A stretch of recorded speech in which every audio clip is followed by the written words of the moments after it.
श्री कृष्ण गोविंद हरे मुरारी, हे नाथ नारायण वासुदेवा। अष्टाष्टत्रिंशो अध्याय। अक्रूर जी की ब्रज यात्रा। श्री सुखदेव जी कहते हैं, परीक्षित, महामती अक्रूर जी भी वह रात मधुरापुरी में बिताकर प्रातःकाल होते ही रथ पर सवार हुए और नंद बाबा के गोकुल की ओर चल दिए। परम भाग्यवान अक्रूर जी ब्रज की यात्रा करते समय मार्ग में कमल नयन भगवान श्री कृष्ण के परम प्रेम में भक्ति से परिपूर्ण हो गए। वे इस प्रकार सोचने लगे, ऐसा कौन सा शुभ कर्म किया है, ऐसी कौन सी श्रेष्ठ तपस्या की है, अथवा ऐसा कौन सा सत्पात्र काम किया है जो ऐसा महत्वपूर्ण दान दिया है मेरे प्रभु ने मुझे। आज मैं भगवान श्री कृष्ण का दर्शन करूंगा। मैं तो बड़ा ही विषयी हूँ। ऐसी स्थिति में बड़े बड़े सात्विक पुरुष भी जिनके गुणों का ही गान करते रहते हैं, दर्शन नहीं कर पाते। उन भगवान के दर्शन मेरे लिए अत्यंत दुर्लभ है। ठीक वैसे ही जैसे शूद्र कल के कुल के बालक के लिए वेदों का कीर्तन, परंतु नहीं, मुझ अधम को भी भगवान श्री कृष्ण के दर्शन होंगे, क्योंकि जैसे नदी में बहते हुए तिनके कभी कभी उस पार लग जाते हैं, वैसे ही समय के प्रवाह से भी कहीं कोई संसार सागर को पार पा सकता है। अवश्य आज मेरे बहुत सारे अशुभ नष्ट हो गए हैं। आज मेरा जन्म सफल हो गया है, क्योंकि आज मैं भगवान के उन चरण कमलों में साक्षात नमस्कार करूंगा, साक्षात प्रणाम करूंगा, जो बड़े बड़े योगी यतियों के भी केवल ध्यान के विषय हैं। अहो, कंस ने तो आज मेरे ऊपर बड़ी कृपा की। उसी कंस के भेजने से मैं इस भूतल पर अवतीर्ण स्वयं भगवान के चरण कमलों के दर्शन पाऊंगा, जिनके नखमंडल की कांति का ध्यान करके पहले युगों के ऋषि महर्षि इस अज्ञान रूप अपार अंधकार राशि को पार कर चुके हैं। स्वयं वही भगवान तो अवतार ग्रहण करके प्रकट हुए हैं। ब्रह्मा, शंकर, इंद्र आदि बड़े बड़े देवता जिन चरण कमलों की उपासना करते रहते हैं, स्वयं भगवती माँ लक्ष्मी एक क्षण के लिए भी जिनकी सेवा नहीं छोड़ना चाहती, प्रेमी भक्तों के साथ बड़े बड़े ज्ञानी भी जिनके आराधना में संलग्न रहते हैं, वे ही भगवान के चरण कमल गौओं को चराने के लिए ग्वाल बालों के साथ वन वन में विचरते हैं। वे ही सूर्यमणि वंदित श्री चरण गोपियों के वक्षस्थल पर लगी हुई केसर में रंग जाते हैं, चिन्हित हो जाते हैं। मैं अवश्य आज उनका दर्शन करूंगा। मरकत मणि के समान सुस्निग्ध कांतिमान उनके कोमल कपोल है, तोते की ठोड़ के समान नुकीली नासिका है, होठ पर मंद मंद मुस्कान, प्रेम भरी चितवन, कमल से कोमल रत्नाड़े लोचन और कपोलों पर घुंघराली अलकी लटक रही है। मैं प्रेम और मुक्ति के परमदानी श्री मुकुंद के उस मुकुल कमल का आज अवश्य दर्शन करूंगा, क्योंकि हरिण मेरी दाईं ओर से निकल रहे हैं। भगवान विष्णु पृथ्वी का भार उतारने के लिए स्वेच्छा से मनुष्य की सी लीला कर रहे हैं। वे संपूर्ण नीलावन की धाम है, सौंदर्य की मूर्तिमान निधि है। आज मुझे उन्हीं का दर्शन होगा और अवश्य होगा। आज मुझे सहज ही मेरी आंखें होने का फल मिल जाएगा। भगवान इस कार्य कारण रूप जगत की दृष्टा मात्र है, और ऐसा होने पर भी दृष्टापन का अहंकार उन्हें छूट तक नहीं गया।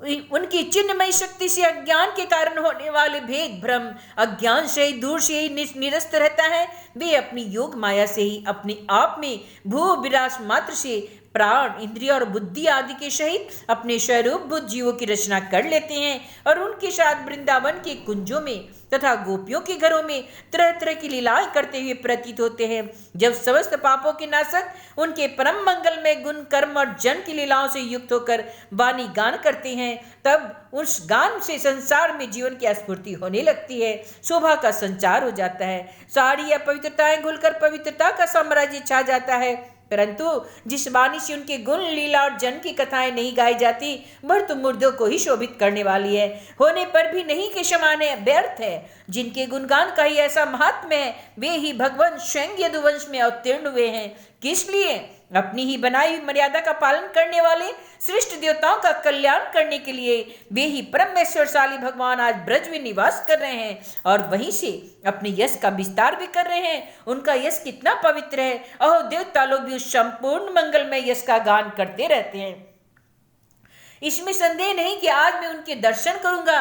वे बड़े बड़े संतों और लोकपालों को भी एकमात्र आश्रय हैं, सबके परम गुरु है, और उनका रूप सौंदर्य तीनों लोगों के मन को मोह लेने वाला है। जो नेत्र वाले हैं उनके लिए वह आनंद और रस की चरम सीमा है। इसी से स्वयं माँ लक्ष्मी जी भी सौंदर्य के अधीश्वरी है, उन्हें पाने के लिए ललकती रहती हैं। हाँ, तो मैं तो आज ही उनके दर्शन करूंगा, क्योंकि आज मेरा मंगल प्रभात है। आज मुझे प्रातःकाल से अच्छे अच्छे शकुन दिख रहे हैं। आज मैं उनके दर्शन करूंगा, तब सर्वश्रेष्ठ पुरुष श्री बलराम जी तथा श्री कृष्ण के चरणों में मैं बारंबार नमस्कार करूंगा, और नमस्कार करने के लिए मैं तो रथ से कूद ही पड़ूंगा, उनके चरण पकड़ लूंगा। ओह, कितने दुर्लभ चरण हैं। बड़े बड़े योगी यति आत्म साक्षात्कार के लिए मन ही मन उनके हृदय से, अपने हृदय से उनके चरणों की आराधना करते हैं, और मैं उन्हें आज प्रत्यक्ष पा जाऊंगा और उनमें लौट जाऊंगा। मैं तो उनके चरणों में लौट ही जाऊंगा। उन दोनों के साथ ही उनके वनवासी सखा एक एक ग्वाल बाल के चरणों की भी वंदना में अवश्य करूंगा। मेरे अहोभाग्य है, आज मैं चरण कमलों में गिर जाऊंगा, क्योंकि तब क्या वे अपना कर कमल मेरे सर पर रख देंगे। उनके भी कर कमल उन लोगों के लिए सदा से अभय दान दे चुके हैं, जो काल रूपी सांप के भय से अत्यंत घबराकर उनकी शरण चाहते हैं और शरण में आ गए हैं। श्री कृष्णम शरणम मम। इंद्र तथा दैत्यराज बलि ने भगवान के उन्हीं कर कमलों में पूजा की भेंट समर्पित करके तीनों लोगों का प्रभुत्व इंद्र पद प्राप्त कर लिया। भगवान ने उन्हीं कर कमलों ने, जिनमें वे दिव्य कमल की सी सुगंध आया करती थी, अपनी स्पर्शीय रासलीला के समय ब्रजयुक्तों की थकान मिटा दी। और मैं तो कंस का दूत हूँ, उसी के भेजने पर उनके पास जा रहा हूँ। कहीं वे मुझे अपना शत्रु न समझ बैठे। हे कृष्ण, हे यादव, हे सखेती, वे ऐसा कदापि नहीं समझ सकते, क्योंकि मैं तो निर्विकार हूँ, क्षम है, अच्युत हैं, सारे विश्व के साक्षी हैं, सर्वज्ञ हैं। वे चित्त के बाहर भी हैं और भीतर भी है। वे चित्र के रूप से स्थित होकर अंतःकरण की एक एक चेष्टा को अपनी निर्मल ज्ञान दृष्टि से देखते रहते हैं। तब मेरी शंका व्यर्थ है। अवश्य मैं उनके चरणों में हाथ जोड़कर विनीत भाव से खड़ा हो जाऊंगा। वे मुस्कुराते हुए दया बड़ी स्निग्ध दृष्टि मेरी ओर देखेंगे। उस समय मेरे जन्म जन्म के समस्त शुभ संस्कार उसी क्षण नष्ट हो जाएंगे, और मैं निशंक होकर सदा के लिए परमानंद में मग्न हो जाऊंगा। मैं परमानंद में मग्न हो जाऊंगा। मैं उनके कुटुंब का हूँ और उनका अत्यंत हित भी चाहता हूँ। उनके सिवा और कोई मेरा आराध्य देव भी नहीं है।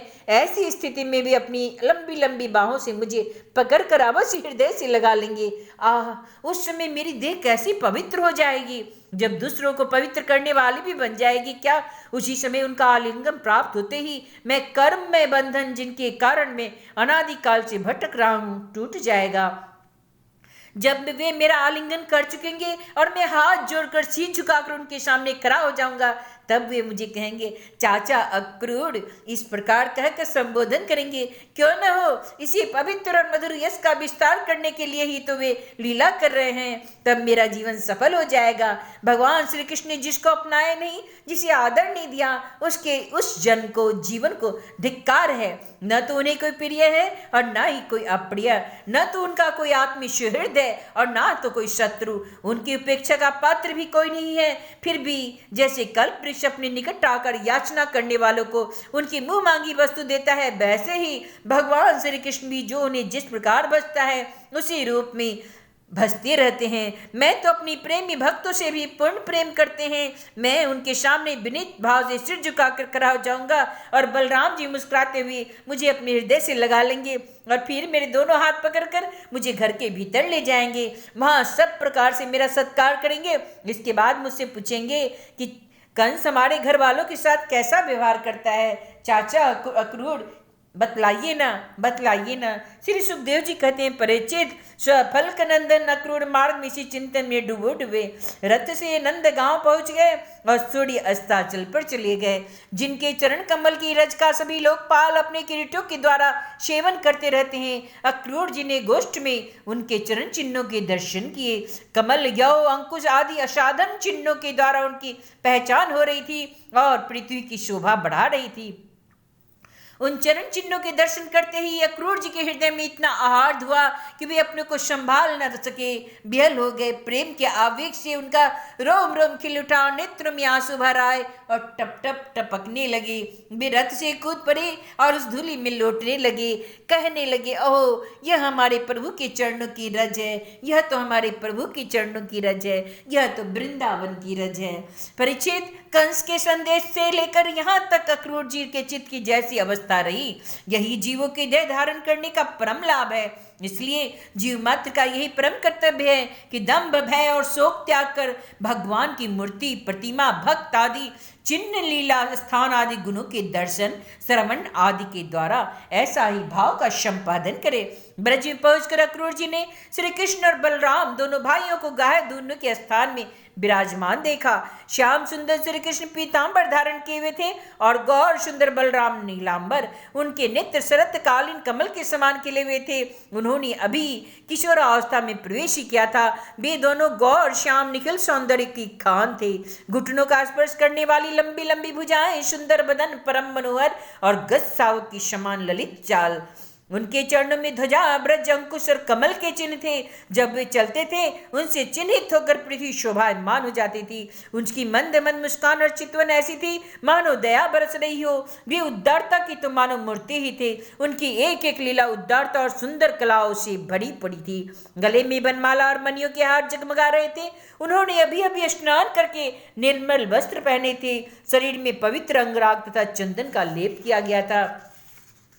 परीक्षित, अक्रूर जी ने देखा कि जगत के आदि कारण, जगत के परमपति पुरुषोत्तम इस संसार की रक्षा के लिए अपने संपूर्ण अंशों से बलराम जी और श्री कृष्ण के रूप में अवतीर्ण होकर अपनी अंग कांति से दिशाओं का अंधकार दूर कर रहे हैं। वे ऐसे मालूम होते हैं जैसे सोने से मढ़े हुए मरकत मणि और चांदी के पर्वत जगमगा रहे हैं। उन्हें देखते ही अक्रूर जी प्रेमावेग से अधीर होकर रथ से कूद पड़े और भगवान श्री कृष्ण तथा बलराम जी के चरणों के पास साष्टांग लौट गए। परीक्षित, भगवान के दर्शन से उन्हें इतना आह्लाद हुआ कि उनके नेत्र आंसू से सर्वथा भर गए। सारे शरीर में पुलकावली छा गई। उत्कंठावश गला भर आने के कारण वे अपना नाम भी न बतला सके। शरणागत बत्सल भगवान श्री कृष्ण उनके मन का भाव जान गए। उन्होंने बड़ी प्रसन्नता से चक्रांकित हाथों के द्वारा उन्हें खींचकर उठाया और हृदय से लगा लिया। इसके बाद वे परम मनस्वी श्री बलराम जी के सामने विनीत भाव से खड़े हो गए थे। तब उन्होंने उनको गले से लगा लिया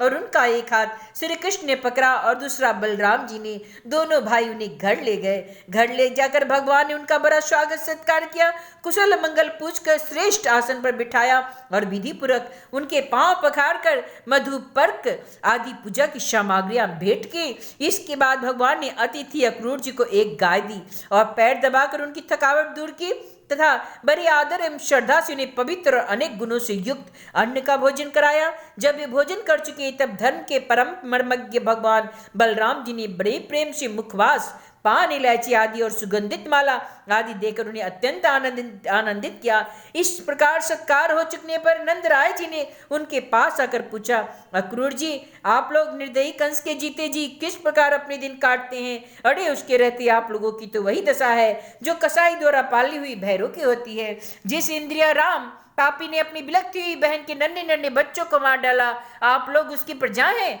फिर भी आप सुखी हैं, यह तो अनुमान हम कर ही नहीं सकते। अक्रूर जी ने नंद बाबा से पहले ही कुशल मंगल पूछ लिया था। जब इस प्रकार नंद बाबा ने मधुर वाणी से अक्रूर जी से कुशल मंगल पूछा और उनका सम्मान किया, तब अक्रूर जी के शरीर में रास्ता चलने की जो कुछ थकावट थी सब दूर हो गई। इति श्री मद्भागवते महापुराणे परमहंस्यां संहितायां दशम स्कंदे पूर्वार्धे अक्रूरागमनं नामाष्टो त्रिंशो अध्याय। श्री कृष्ण गोविंद हरे मुरारी, हे नाथ नारायण वासुदेव।